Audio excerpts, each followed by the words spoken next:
materials used: calf, fabric scissors, thread, meter,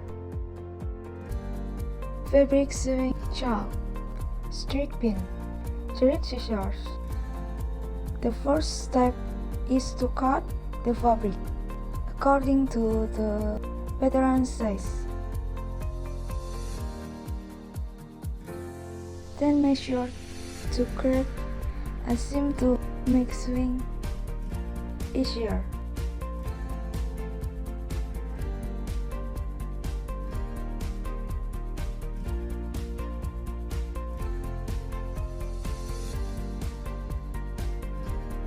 Brush on all sides so it looks neat except for the rope.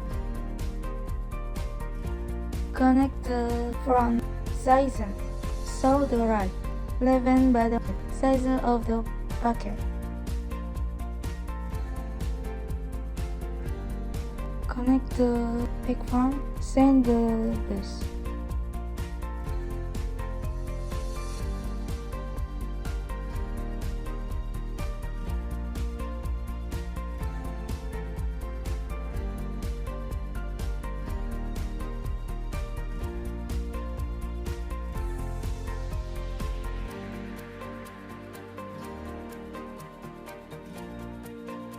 Sew the sides of the strap, then connect them.